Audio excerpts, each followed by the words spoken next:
कमाल ने तो ये कहा एमक्यूएम के लिए ये बुराई की। अब ठीक है, चीजों को वक्त के हिसाब से पहले आपने मुज़ाहमत की सियासत भी की है, कहीं पे जो है मफाहमत की सियासत भी करनी पड़ती है। एमक्यूएम है या इस टाइप की जो दीगर पार्टियां हैं, मैं तो इनको जेन्युइन कोई पॉलिटिकल पार्टी या पॉलिटिकल वर्कर के तौर पे नहीं देखता। इसकी पुष्ट पे इनका पूरा किरदार मौजूद है, पूरी हिस्ट्री मौजूद है। सब्सक्राइब करें और बेल दबाएं ताकि कोई खबर रह न जाए। अस्सलामुअलैकुम। Special report with Mudassar Iqbal के साथ हाजिर खिदमत है। नाजरीन, बल्दियाती इलेक्शन कराची में 15 जनवरी को इलेक्शन कमीशन की जानिब से शेड्यूल है। सिंध हुकूमत ने भी कह दिया, वफाकी हुकूमत के जो इदारे इस इलेक्शन में होंगे उनकी जानिब से भी कह दिया गया इलेक्शन कमीशन अब 15 जनवरी को इलेक्शन करने जा रहा है। लेकिन कराची में इस वक्त सूरत हाल ये है कि एक तरफ मुत्तहिदा कौमी मूवमेंट, साथ ही साथ उनके साथ जो पीएसपी है वो भी, महाजर कौमी मूवमेंट भी, ये तमाम का एक मुतफ़िका मामला था कि जो सेंसस के मामला थे वो गलत हुए, डीलिमिटेशन के मामला जो हैं वो ठीक नहीं हुए, और अगर इस पर इलेक्शन होता है तो इलेक्शन नहीं माना जाएगा, ठीक नहीं है। आज भी जो तकारीर की गई हैं डॉक्टर खालिद मकबूल सिद्दीकी, डॉक्टर फारूक सत्तार, मुस्तफ़ा कमाल, तमाम जो रहनुमा हैं उनकी जानिब से, उसमें इस इलेक्शन के हवाले से जो अभी होना है उस पर सवाल उठाए जा रहे हैं और इलेक्शन कमीशन से रुजू भी किया गया है। इस पर हम बात करेंगे कि ये क्या मामला क्या है, कि अब क्या इलेक्शन में हिस्सा नहीं लेना चाह रही ये जमातें या इलेक्शन का पार्ट होंगी, तो तब अब जब ये तमाम तर मुतालिबात होंगे और इलेक्शन कमीशन ने जो शेड्यूल जारी कर दिया है अब उसके बाद इन तमाम सियासी जमातों का मौक़िफ़ क्या होगा। हमारे साथ इस वक्त मौजूद हैं पाक सरज़मीन पार्टी के रहनुमा अरशद वोहरा साहब। शुक्रिया वोहरा साहब आपके वक्त का। और उसामा रज़ी साहब ने भी हमें ज्वाइन किया है, जमात इस्लामी के रहनुमा है। उसामा साहब आपका भी बहुत शुक्रिया। सबसे पहले वोहरा साहब, क्या पीएसपी इलेक्शन में हिस्सा लेने जा रही है? आप बल्दियात के इलेक्शन का हिस्सा हो रहे हैं सर, या फिर कोई बाइकआउट की सूरत अगर इसी सेंसेस, इसी डीलिमिटेशन और आपके मुतालिबात को ना माना गया तो सर? देखें, मैं नहीं समझता कि ऐसे इलेक्शन का कोई भी फायदा होगा जिस इलेक्शन में आपके साथ टोटल ज्यादती की गई हो। आपने खुद ही अभी बताया कि मर्दमशुमारी तो एक बहुत बड़ा इशू है, उसके अलावा जो डीलिमिटेशन की गई है, डीलिमिटेशन में देखें एक ही यूनियन काउंसिल में आपका आईन पाकिस्तान कहता है कि एक शख्स एक वोट, ठीक है, आपको इक्वल नुमाइंदगी हर जगह से देनी चाहिए। आपने क्या किया है कि आपने एक यूनियन काउंसिल जहाँ पे 20,000 वोटर हैं वो एक उस पे एक यूनियन काउंसिल है, और उसी शहर में एक यूनियन काउंसिल में 80,000 वोट है। अगर ये जस्टिफिकेशन है तो मुझे बता दें कि फिर पूरे पाकिस्तान में इसी तरह की डीलिमिटेशन करें ना, सिर्फ कराची के साथ ही ये क्यों किया जा रहा है। देखें, जो इनके कराची से जो मुलाका इलाके होते हैं, जो सबब एरिया हैं, उनकी जो काउंसिल एक अलग होती थी उसको मर्ज कर दिया। वो आपको पता है कि ये सारे जितने भी मजाफती इलाके हैं इसमें जो है वो पीपल्स पार्टी पहले ही जो जियोग्राफिकली जो है डिस्ट्रिक्ट्स में, मजीद डिस्ट्रिक्ट्स में कराची को तकसीम कर चुकी है। तो ये पूरी एक सोची समझी साजिश के तहत कराची शहर पर कब्जा करने का प्लान बनाया गया है। आप इलेक्शन जरूर कराएं, इंतखाबात कराएं, इंतखाबात में वोट का हक दें, तमाम लोगों को बराबर की नुमाइंदगी मिलनी चाहिए। अगर आपने इस तरह की डिस्क्रिमिनेशन की और शहर को इलेक्शन के जरिए, जाली इलेक्शन के जरिए शहर पर कब्जा करने की कोशिश की, तो ये सरासर पाकिस्तान की अवाम, बिलखुसूस कराची की अवाम, क्योंकि कराची की अवाम भी पाकिस्तान का हिस्सा है, आप उनके साथ नाइंसाफी कर रहे हैं। उनको वो राइट्स नहीं दे रहे कि वो अपनी इक्वल रिप्रेजेंटेशन कर सकें। और इस सिलसिले में देखें, केसेस आज के नहीं जमा हुए हैं, केसेस बहुत पहले के जमा हुए हैं। देखें, जमात इस्लामी ने भी जो है इस चीज पर आवाज उठाई थी, आर्टिकल 140A की, वो अभी तक जो है। वोहरा साहब, आप इलेक्शन कमीशन में एमक्यूएम, तो आप तो खैर एमक्यूएम गई भी, लेकिन वहां पर भी उन्होंने उसके बावजूद वे फैसला भी दिया, लेकिन अब एहतजाज की सूरत में इस पर बात करते हैं। उसामा रज़ी साहब हमारे साथ मौजूद हैं, जमात इस्लामी के रहनुमा। उसामा रज़ी साहब, आप पर तो ये आज फारूक सत्तार साहब भी इल्ज़ाम लगा रहे हैं, गठजोड़ कर लिया आपने पीपल्स पार्टी के साथ और डेप्यूटी मेयर और मेयरशिप कर लिया, इसलिए आप राजी हैं, सबसे आगे आगे आप हैं कि इलेक्शन करवाया जाए कराची में, चाहे हल्का बंदियां कैसी भी हैं, सेंसस के मामला जितने भी पेचीदा हैं? जी बहुत शुक्रिया आपका। देखिए, ये जो एमकेएम है या इस टाइप की जो दीगर पार्टियां हैं, मैं तो इनको जेन्युइन कोई पॉलिटिकल पार्टी या पॉलिटिकल वर्कर के तौर पे नहीं देखता, और इसकी पुष्ट पे इनका पूरा किरदार मौजूद है, पूरी हिस्ट्री मौजूद है।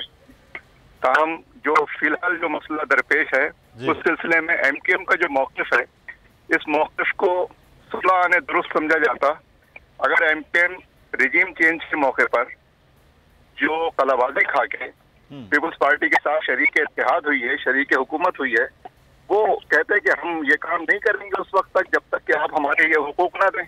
उन्होंने ऐसा कोई काम नहीं किया। उसके बाद भी वो आज तक हुकूमत में उनके साथ शामिल हैं। शरीक इक़्तिदार होके आप इक़्तिदार के खिलाफ एहतिजाज कर रहे हैं, तो आप किसकी आंख में धूल झोंक रहे हैं या किसकी छड़ी के ऊपर आप हरकत कर रहे हैं? इसलिए ये इस मौक़िफ़ में का जो बुनियाद है, वो जो बुनियादी इनकी पोजीशन है, वो खत्म हो जाती है। दूसरी बात यह है कि देखिए, ऐसे लगता है जैसे कि हम किसी खला में हैं, किसी ऐसी दुनिया में रहते हैं कि जहां तमाम चीजें बिल्कुल ठीक होती हैं।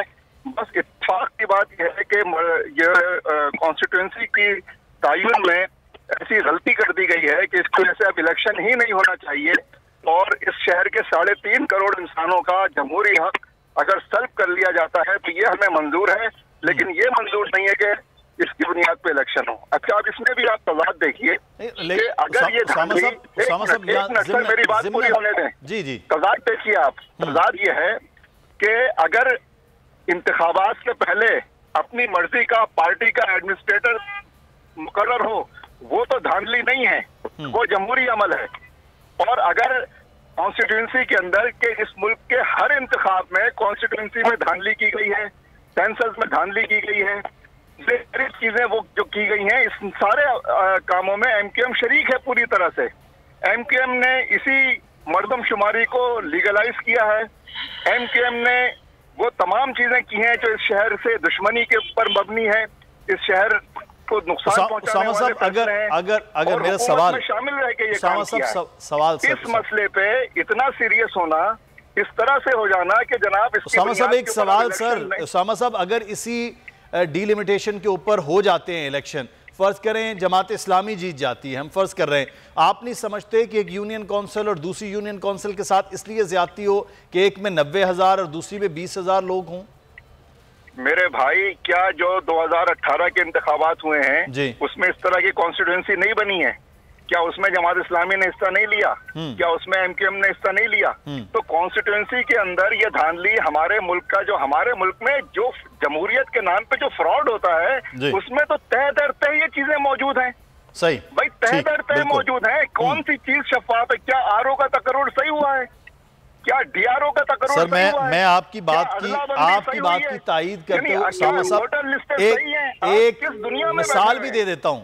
उस एक मिसाल आपकी बात की तायीद करते हुए 237 और 239 दो एमएनए के हल्के कराची में एक वोटर्स की तादाद तकरीबन 6 लाख प्लस है और दूसरे वोटर्स की तादाद 3 लाख भी नहीं है। ये भी इस शहर में बहरहाल हल्का बंदियों में एमएनए और एमपीएस के भी मामलात ये रहे। मैं वोरा साहब एक चीज़ सर, यहाँ पर आप समझते हैं कि ऐसे इलेक्शन का फ़ायदा नहीं है, तो क्या फिर अगला लाया अमल, क्योंकि आप मुतफ़िक़ एहतजाज भी कर रहे थे, मुतालिबा भी है, तो इलेक्शन के बॉयकॉट की जानिब जा रही है आपकी जमात? खास तौर पे मैं पूछूंगा क्योंकि आप तो अपनी जमात के जिम्मेदार हैं, तो बाकी कोई इत्तेहाद की सूरत बनकर भी बॉयकॉट होगा? एमकेएम, आप, महाजिर कौमी मूवमेंट भी? देखें, ये आज शाम तक इंशाअल्लाह ताला जो भी होगा फैसला हो जाएगा। दोबारा एमकेएम फिर मेरे ख्याल से कोर्ट में गई हुई है, उसकी भी शायद आज या कल हियरिंग है उसकी, तो ये कल तक ये मामला क्लियर हो जाएगा और फिर उसके बाद इलेक्शन अगर 15 को हो रहे हैं तो फिर हम देखेंगे। लेकिन मैं अगर मेरी जाती राय लेंगे तो मैं तो कहूंगा कि किसी जगह तो फुल स्टॉप देनी चाहिए। चलें ठीक है, अभी उसामा भाई ने ये कहा कि ठीक है एमकेएम ने ये गलत किया, एमकेएम ने तमाम काम गलत किए। आप खुद तो कह रहे हैं कि 3.5 करोड़ की आबादी के शहर को जो है इलेक्शन में जा रहे हैं तो इलेक्शन में नुमाइंदगी मिलनी चाहिए। 3.5 करोड़ कहाँ है उसामा भाई? 1 करोड़ 65 लाख तो गिनती गिनी हुई है, आपकी तो पॉपुलेशन ही 1 करोड़ 65 लाख है। तो इसका मतलब ये हुआ कि हमें देखें कहीं ना कहीं फुल स्टॉप देना होगा, कहीं ना कहीं पीपल्स पार्टी के लोगों को मुंह देना होगा। मैं आपको कह रहा हूँ ना एमकेएम गलत है, मैंने तो आपको कहा ना उसामा भाई ने, एमक्यूएम ने गलतियां की हैं, एमक्यूएम ने गलतियां की हैं, आपकी तमाम बातों को मैं एग्री कर रहा हूं, लेकिन मैं ये कह रहा हूं कि अब हम कहीं ना कहीं इसको फुल स्टॉप कर देना पड़ेगा ना कहीं तो कराची के साथ जो ज्यादतियां करते चले जा रहे हैं, पैर दर पे करते चले जा रहे हैं, आप उसको फिर मतलब अगर किसी और ने किया है तो हम भी, क्योंकि दूसरा गलत कर रहा है तो हम भी गलत करें, ऐसा नहीं होना चाहिए। कहीं ना कहीं वोरा साहब एक चीज जो है कर देता हूँ, इसको एक्सप्लेन कर दूं। और देखिए, ये मसला सिर्फ कराची का नहीं है, ये जुल्म और ये नाइंसाफी और ये इस्तेसाल इस मुल्क के 22 करोड़ इंसानों के साथ हो रहा है। ये सिर्फ कराची के साथ नहीं हो रहा, कराची में तो फिर आपकी आवाज निकल रही है और सुनी जा रही है। आप जरा यहाँ स्टील मिल से आगे तो जाएं, आप देखें तो सही, वहाँ इंसान जानवरों से बदतर पोजीशन में खड़ा हुआ है। तो इसको ये लकीर ना खींचें। वो तो पूरे 22 करोड़ इंसानों तो सर पूरे पाकिस्तान की पूरे रूरल सिंध में इंसान जानवरों की तरह खड़ा हुआ है। सर पूरे पाकिस्तान में भी ये सूरत हाल, हमें दीगर सूबों में भी, सिंध में भी हो रही है। गिनती की वो गिना तो जा रहा है, वो अगर खड़ा हुआ है, भूखा खड़ा हुआ है, उसके साथ ज्यादती की है उसके हुक्मरानों ने, लेकिन उसकी गिनती तो गिनी जा रही है। यहाँ तो गिनती ही नहीं गिनी जा रही। अच्छा अरशद वोरा साहब, इसमें मेरा कहना यह है और जमात इस्लामी का कहना यह है कि आप जो भी गिनती है, जो भी स्टेटस को है जिसमें आप पार्टिसिपेट करते रहे हैं, आप उसकी बुनियाद पर शहर की क़यादत के अमल को मुकम्मल होने दें। शहर की क़यादत आएगी तो वो एतमाद के साथ इन तमाम इशूज के ऊपर बात करेगी। अभी आप ग्रुप्स के अंदर बात कर रहे हैं, तो ये मैं समझता हूँ कि उन्हीं कुव्वतों को तक़वियत पहुंचाने वाली बात है कि जो नहीं चाहती हैं कि आवाम को उनका जमहूरी हक मिले। और ये जो अदालत, चले मैं ये बात कर लेते हैं, फिर मैं उसामा गाजी साहब ने, प्लीज मेरी ये बात पूरी होने दें। अदालतों के जरिए जो बार बार इंतखाबी अमल में मुदाखलत के दरवाजे को खोला जा रहा है, हम ये समझने पे मजबूर होंगे कि फिर सियासी अमल के अंदर खुली मुदाखलत की जा रही है बास हल्कों की जानिब से। चलेंगे, आपको मौक़िफ़ हो गया सर। मैं उसामा गाजी साहब भी हमारे साथ मौजूद हैं, सीनियर एंकर पर्सन। उसामा, आपको भी वेलकम कहते हैं। मैं वोरा साहब एक चीज़ सर, कोई इलेक्शन का इत्तेहाद होने जा रहा है पीएसपी का, मुत्तहिदा कौमी मूवमेंट का, डॉक्टर साहब तो चले गए उधर, तो मामलात हो गए हैं, तो क्या आप इंतखाबी इत्तेहाद कर रहे हैं सर, पीएसपी और एमक्यूएम भी? देखिए, अभी आप पिछले कई दिनों से देख रहे होंगे कि इंतखाबी इत्तेहाद की बात नहीं हो रही, अब तो एक होने की बात हो रही है। अच्छा। और फिर लोग जाहिर सी बात है उसमें कहेंगे कि मुस्तफा कमाल ने तो ये कहा, एमक्यूएम के लिए ये बुराई की। अब ठीक है, चीज़ों को वक्त के हिसाब से, पहले आपने मुज़ाहमत की सियासत भी की है, कहीं पे जो है मफाहमत की सियासत भी करनी पड़ती है, और ये फिर अवाम की उमंगों के मुताबिक किया जाता है। अवाम देखें, अवाम ने जो है, अगर मुस्तफा कमाल ने एमक्यूएम की बुराइयां की हैं तो क्या अवाम ने एक्सेप्ट कर लिया, क्या स्टेट ने एक्सेप्ट कर लिया? नहीं किया ना। तो फिर उसका मतलब ये हुआ कि फिर हमें भी जो है मज़ामत की सियासत के बजाय मफाहमत की सियासत पर तवज्जो देनी चाहिए। और हम फिर जो है, जो इल्ज़ाम हम पे लगता है कि महाजिर वोट को काटा है, तो हम महाजिर वोट को कटने से बचाने के लिए हमें जो बेहतर होगा। अरशद वोरा साहब, तो फिर इसका मतलब है कि पीएसपी चैप्टर क्लोज हो रहा है, एक हो रहा है, तो फिर एमक्यूएम एक प्लेटफॉर्म बड़ा था, तो इसका मतलब है आप एमक्यूएम में मर्ज हो रही हैं और सिर्फ अब एमक्यूएम होगा? जी, मैं ये समझता हूँ ऐसा ही होगा इंशाअल्लाह ताला, लेकिन ये आपको एक आध दिन में इसकी ऑफिशियल खबर मिल जाएगी। सही। अरशद वोरा साहब हमारे साथ रहिएगा। उसामा गाजी साहब, कराची में एमक्यूएम एक होने जा रही है, खबर वो कह रहे हैं ऑफिशियली हो जाएगी, वोरा साहब फरमा रहे हैं, लेकिन जो बल्दियात के इलेक्शन का मामला है उस पर बिल्कुल एंड टाइम पर चीज़ें फिर से हलचल हो रही है। एमक्यूएम के पास बहुत मौका नहीं था, हुकूमत में रहते हुए बहुत सी चीज़ें करवा ली जाती इस हुकूमत को, उनके वोटों की वजह से तो ये हुकूमत मौजूद है। एमक्यूएम ने जो काम करवाने थे वो तो करवा चुके। आपने देखा नहीं, पाकिस्तान पीपल्स पार्टी ने सारा बताया क्या क्या फायदे लिए गए हैं एमक्यूएम की तरफ से, कितनी वजारतें ली गई हैं, गवर्नरशिप किस तरह ली गई, एडमिनिस्ट्रेटर्स किस तरह से लगवाए गए, फिर किसको किस तरह किस महकमे में एडजस्ट किया गया, वो सारी उन्होंने बता दी है। तो अब इसीलिए अब वो काम जो करवाने थे वो हो गए, जिन पर तवज्जो थी, वरना जितना वक्त था वो काम ना करवाए जाते, ना लगाया जाता गवर्नर, ना दी जाती वजारतें, बाद में आते कि पहले ये काम करें जो इनको हमने लिख के एग्रीमेंट किया है, बाद में हम इस तरह से आएंगे, बाद में हम हुकूमत का हिस्सा बकायदा बनेंगे। वो काम आपने जो पहले थे वो जो ताकि वहां से बरात तो शुरू थी वो आपने करवा लिए, ये रह गए। अब इस तरह ज्यादा इस तरह ना करें, ये ढाइयों से खेल हो रहा है। देखिए, पाकिस्तान इस वक्त जिन मसाइल का शिकार है, अब हाल यही है कि लोगों के पास जाया जाए, ये आइन उनको ये हक देता है। एक ही तो हक अब सिटीजन के पास रह गया है, बाकी उनकी जान माल का तहफ्फुज़ में नजर नहीं आ रहा। कारोबार उनका तबाह हो गया, तालीम का बुरा हाल, सेहत का बुरा हाल। आज जाके आप 5 साल या 10-10, 20-20 साल बाद बल्दियाती इलेक्शन के लिए अगर कोई मानता भी नहीं है, जाने लगते हैं। अब कोई नहीं जाना चाह रहा। दुख की बात यह है, कोई भी हुकूमत हो, तहरीक इंसाफ हो, जो हुकूमत में होता है, वो अवाम के पास जाने ही नहीं चाहता। यहाँ तो इस्लामाबाद के इलेक्शन नहीं होने दिए जा रहे हैं। कराची सबसे बड़ा शहर है, यहाँ पर जब तक एक पूरी दुनिया ये कहती है, पूरी दुनिया कोई किसी से कराची के मसाइल का एक हल है कि यहाँ पर एक प्रॉपर मेट्रोपॉलिटन सिटी के तौर पर एक बल्दियाती हुकूमत हो, बाइख्तियार फाइनेंस के साथ। इतना बड़ा शहर, इतना वाइब्रेंट शहर बर्बाद करके रख दिया कि जहां पर कहा जाता है कि दुनिया के बदतरीन शहरों में, मुझे दुख होता है लफ्ज बोलते हुए, मेरे वतन का सबसे खूबसूरत, सबसे बड़ा शहर कराची, और उसको कहा जाए कि दुनिया के बदतरीन शहरों में जनाब इसका नंबर है रहने के लिए। तो इससे अगर आपने निकलना है तो बल्दियाती इलेक्शन इंपावर्ड होने चाहिए। लेकिन किसी ना किसी बहाने से आज एमक्यूएम नहीं मान रही, कल को जनाब कोई और जमात आ जाएगी, परसों को और जमात आ जाएगी। कोई इलेक्शन में किसी सूरत नहीं जाना चाहता है। तो जनरल इलेक्शन में कह रही थी 2024 में जाए, तो मुल्क को आपने इसमें बेड़ागर्क कर दिया। लोगों के पास जाए, ट्रस्ट करें, लोग सही फैसला देंगे। अगर वो समझेंगे उनका फैसला गलत हो गया, फिर इलेक्शंस में जब नेक्स्ट टाइम आएंगे तो फिर वो ठीक करने की कोशिश करें। हमने हमेशा इलेक्शन को मैनिपुलेट किया है पाकिस्तान में, और हमेशा ये हुआ है फ्री एंड फेयर इलेक्शंस में होने दिए। आज हम इस हालत में, कराची तो बहुत ज़रूरी है कि यहाँ पर बल्दियात का जितना मजबूत सेटअप होगा इस कराची शहर के लिए बहुत ज़्यादा ज़रूरी है। लेकिन एक उसामा रजी साहब, मैं ये चीज़ जानना चाह रहा हूँ कि इस इलेक्शन कमीशन पर सिंध हुकूमत को इंतज़ाम में है, विफाक के भी इदारे इसमें हैं, तो जिस किस्म के जो भी नतायज जैसे इलेक्शन आप समझते हैं कि वो काबिल कबूल होगा जमात इस्लामी के लिए? देखिए, इस मुल्क में इंतखाबात के नाम पे जो कुछ होता है और जमहूरियत के नाम पे जो कुछ होता है, वो सिवाय फ्रॉड के, धोखाधड़ी के, जालसाजी के कुछ भी नहीं होता। लेकिन हम ये समझते हैं कि इस अमल का जारी रहना इस अमल के जारी न रहने से बहुत बेहतर है। लिहाजा इस अमल को जारी रहना चाहिए और इस अमल से किसी न किसी तरह अवाम की जमहूरी हुकूक की बहाली की, बुनियादी इंसानी हक की, आज़ादी की एक सदा जिंदा रहती है। और वो कुव्वतें किसी हद तक दिफाई पोजीशन पर रहती हैं कि जो इस मुल्क में जबर के जरिए लोगों को डिक्टेट करना चाहते हैं।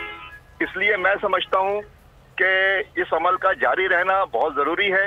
ये अवाम का बुनियादी हक है और इस अमल को आलूदा करने के लिए जिस किस्म की प्लांटेड फोर्सेस के जरिए जिनको सियासी लिबादा पहना दिया जाता है और जिनको जादू की छड़ी से हका कर कभी अलग किया जाता है और कभी एक किया जाता है, और जिनकी आड़ में बैठकर मुख्तलिफ किस्म के जो है वो कवानीन को मोम की नाक बना के उनको अपनी मर्जी से घुमाया जाता है, ये अमल इस अमल के नतीजे में ये वो अमल है जिसके नतीजे में आज पाकिस्तान बांग्लादेश जैसे ममालिक से भी कहीं बदतरीन पोजीशन पे जाकर खड़ा हो गया है। तो अफसोस की बात यह है कि इस मुल्क के करता धरता अनासिर इस मुल्क को इस तबाही पे पहुंचाने के बावजूद भी वो होश के नाखून नहीं ले रहे हैं। आधा मुल्क टूट चुका है, पता है आपको ना, आप तक इत्तला पहुंच चुकी होगी कि ये मुल्क वो मुल्क नहीं है जो इस मुल्क को लाखों इंसानों ने कुर्बानी देके हासिल किया था। वो मुल्क टूट चुका है, उसके जिम्मेदारान का तयन नहीं किया गया इस मुल्क में और वो सारे काम जारी रखे गए हैं। उसामा साहब, बाकी का मुल्क भी हुक्मरान अशराफिया ने उधेड़ दिया है, वो भी बचा खुचा पाकिस्तान जो जिसके इस वक्त आटा महंगा है, रोटी महंगी है, उस मुल्क में तो जो 22 करोड़ है वो तो सिर्फ यही देख रहे हैं कि ये आधा मुल्क भी गंवाया है और उसके बाद आधा मुल्क भी हम नहीं बचा पा रहे हैं। लेकिन उसामा साहब, एक चीज़ सवाल मैं आपसे जानूँ, फिर मैं अरशद वोरा साहब की जानिब। सर, आप भी इत्तेहाद कोई कर रहे हैं किसी के साथ? अल्टीमेट तो बहरहाल मेयर के लिए, डेप्टी मेयर के लिए जोड़ तोड़ तो चीज़ें होती हैं, को प्लान रखा हुआ है जमात इस्लामी ने सर, या इलेक्शन के बाद नताइज के बाद देखेंगे? देखिए, इंतखाबी नताइज के बाद हम ये समझते हैं कि कोई सिंगल पार्टी मेयर बनाने की पोजीशन में नहीं होगी, जो इस वक्त का एक मारूजी जायजा सामने आता है। लेकिन हमारा फीडबैक ये है, हो सकता है दूसरों का अपना फीडबैक हो, कि इस वक्त शहर में जमात इस्लामी की पजीराई सबसे ज्यादा है, जो सर्वे से भी हमें पता चल रहा है। और हम उम्मीद रखते हैं कि जमात इस्लामी एक मेजर शेयर होल्डर के तौर पर सामने आएगी और उसके बाद हमारे दरवाजे सबके लिए खुले हुए हैं।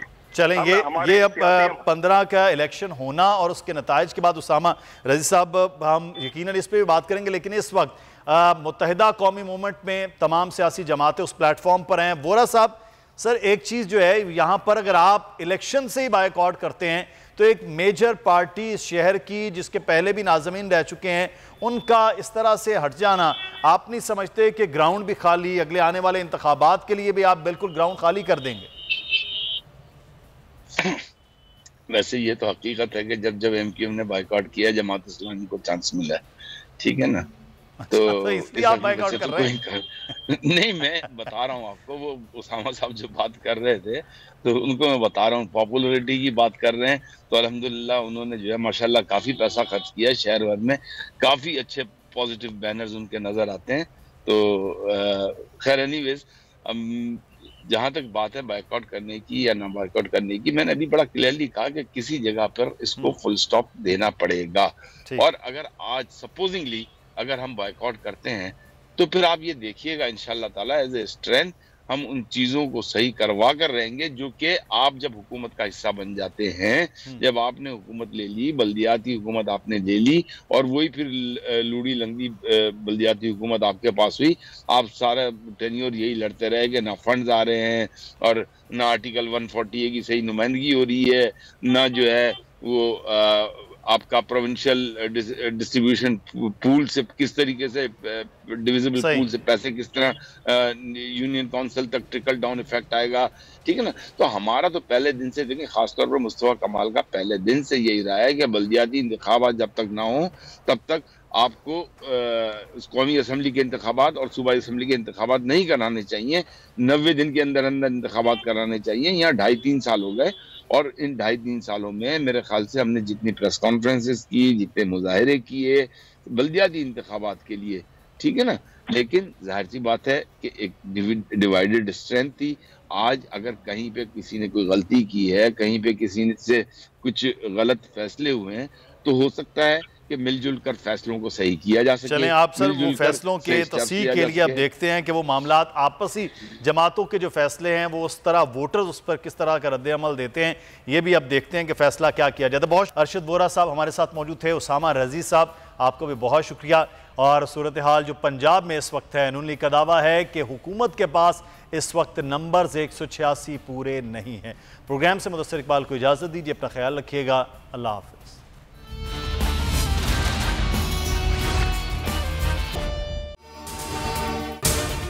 अगर आपको ये वीडियो पसंद आई है तो सब्सक्राइब कीजिए और बेल आइकॉन को प्रेस कीजिए।